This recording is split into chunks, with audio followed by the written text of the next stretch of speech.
Mr. Speaker, I rise in support of the motion. The President called on us to build a we-first society where growth uplifts everyone and trust remains the foundation of our nation. And this message resonates deeply in the labour movement. For me, as a representative of workers and families, this means ensuring that every worker matters. No family is left unsupported and no individual is left to struggle alone. Today, I'll speak on three areas: supporting our low-wage workers, strengthening employability in the Malay-Muslim community, and finally, addressing an issue very close to my heart, mental health. Mr. Speaker, I begin with our low-wage workers, the backbone of our society. They are the quiet hands and steady feet that keep Singapore moving each day. Over the past decade, we have made substantial progress. The wage gap between the lower wage workers and the median worker has narrowed. Real incomes of workers at the 20th percentile rose cumulatively by 30% from 2013 to 2023, faster than the median workers' 22%.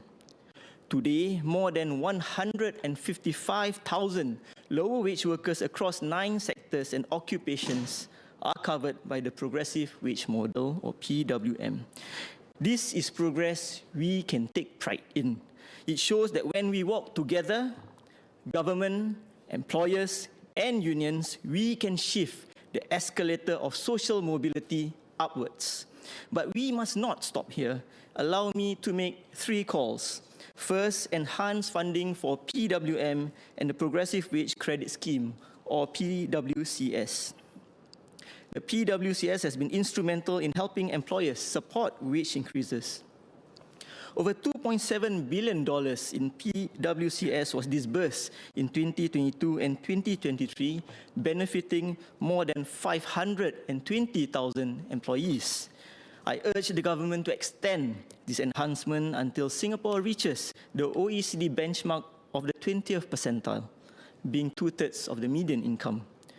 I also call for the wage ceiling to be raised beyond $3,000 so that as wage rises, PWM workers in sectors like security, waste management, and lift and escalator maintenance remains covered.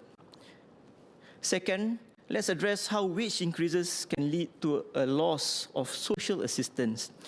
Sir, on the ground, we've heard from workers who hesitate to accept wage increases. They fear that they will lose their eligibility for workfare or comcare. And I find this very troubling. Workers should never be penalized for progress.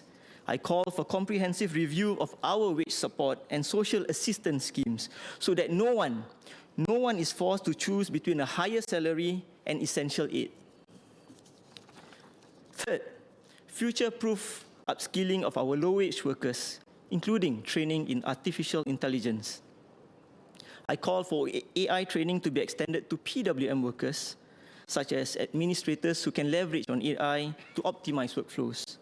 NTUC Learning Hub already offers an AI learning ecosystem covering skills across different proficiency levels. So let us make this accessible to all workers, including our low-wage workers, so that they too can benefit from the AI economy. Mr. Speaker, let me share the story of Ms. Nur Shafika, a 24-year-old lift supervisor at Fujitech. Starting from ITE, she pursued a work-study diploma while working, overcoming challenges in a male-dominated industry. Today, she leads a team maintaining 600 lifts across Sengkang and Punggol. The progressive wage model has transformed her career. Before PWM, lift maintenance was low-paying, but today she earns a stable income that supports her family and future. Mr. Speaker, her story shows why PWM matters, not just for wages, but for dignity, skills, and opportunity. Sir, when the lowest wage worker progresses, Singapore progresses. This is how we build an inclusive growth. Mr. Speaker, in Malay, please. Tuan, dengan AI mengubah industri dan pekerjaan, kita tidak boleh membiarkan pekerja Melayu Islam ketinggalan dan mesti menyokong mereka untuk berjaya. Menerusi M Kuasa 3, Tumpuan Bidang 4 atau FA4, kami memberi perhatian khusus untuk meningkatkan kebolehpasaran pekerja Melayu Islam.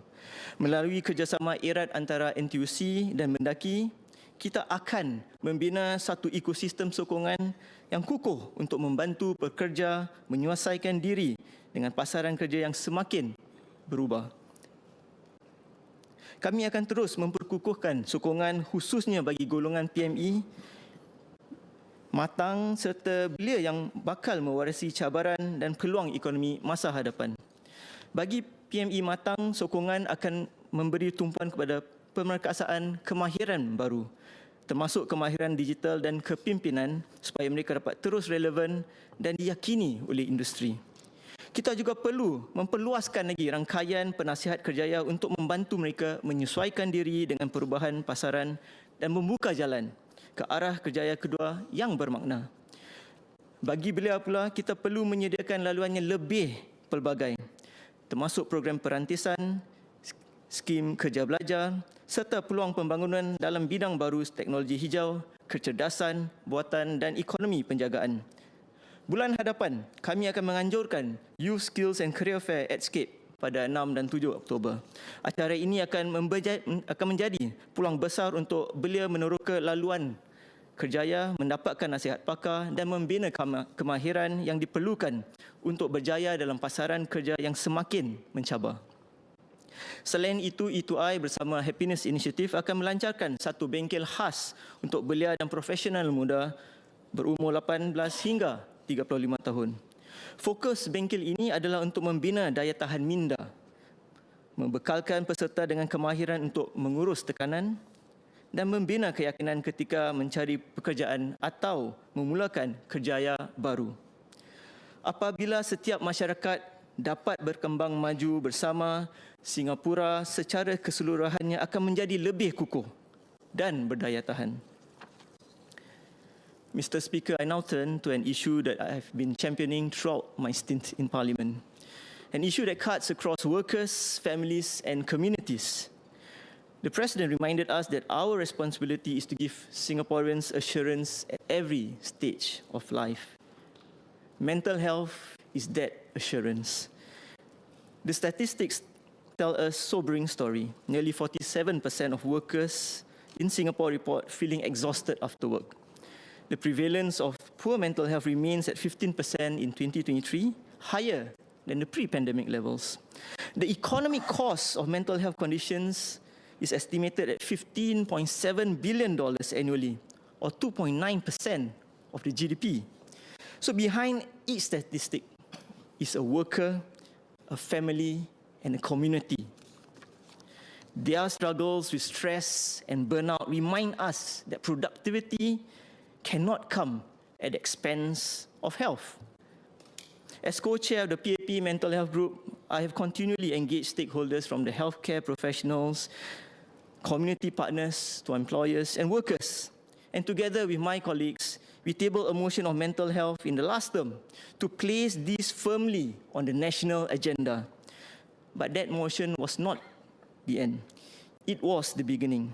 In this new term, we intend to move forward further, ensuring that mental health remains a sustained national priority. Sir, international studies show that young people are especially vulnerable during school-to-work transitions.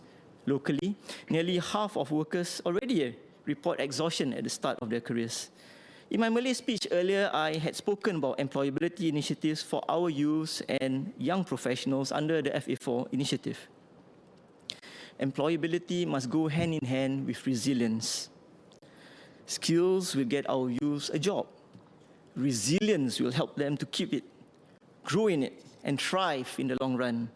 Sir, our youth today also live in a digital-first world, and we must strengthen their healthy digital habits and deepen our understanding of the impact of social media on mental well-being. We must build emotional resilience in our schools and institutes of higher learning alongside academic skills. Our youth should not only survive the pressures of school and work, but thrive in confidence and work. I continue to call for mental health and well-being literacy to be embedded in the curriculum so that everyone is equipped with the skill, and as we progress as a nation, everyone can play their part better. Sir, many young parents juggle work, childcare, and caring for aging parents. NTUC hears their concerns about long hours and blurred work-life boundaries. To protect their well-being, we must strengthen safeguards for rest, expand flexible work arrangements as a norm, and enhance community support for caregivers. But beyond that, we must call for a stronger workplace mental health being initiatives so that employers build cultures where mental wellness is part of a daily practice, not an afterthought. For our seniors, dignity is not only about medical care, but also about connection, purpose, and being seen. As seniors age, they may face loneliness and other mental health concerns, but it can also be a stage of renewed contribution if the right support is given.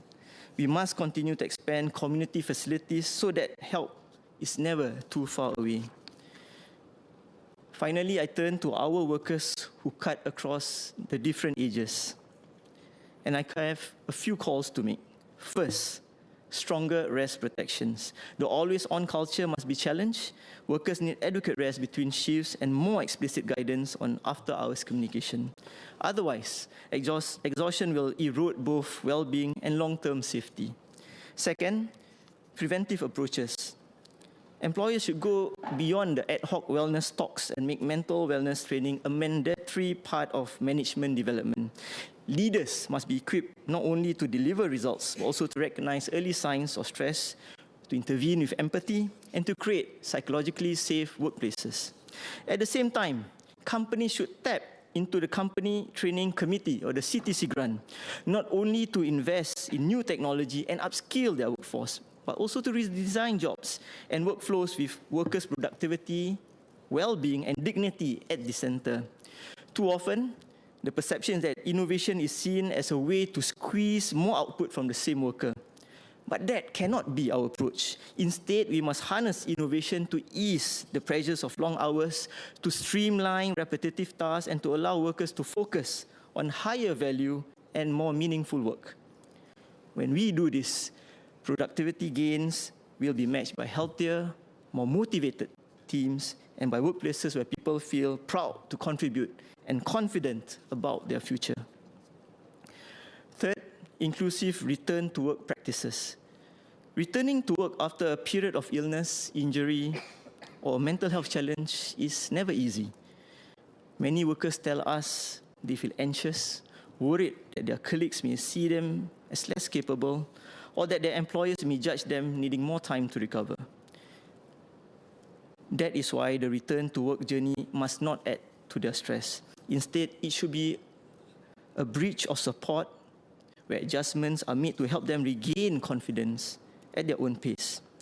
Employers can and should tap into the resources from the Tripartite Alliance for Fair and Progressive Employment Practices, or TAFEP, and the Workplace Safety and Health Council to implement return-to-work policies. Policies that ensure workplace safety while also fostering understanding and compassion.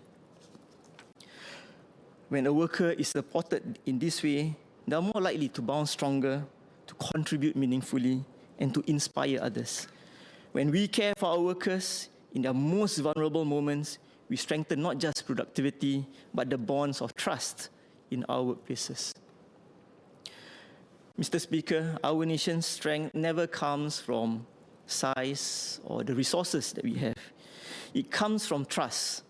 Trust between people and government, between employers and workers, with the unions at the center of everything, and amongst, of course, citizens themselves. As we turn the page after SG60, let us affirm the trust by standing with our workers, uplifting every community and safeguarding the mental health and well-being of every Singaporean. Let us show that in Singapore, progress is not for the few, but for all. And this is how we build not only a stronger economy, but a stronger society.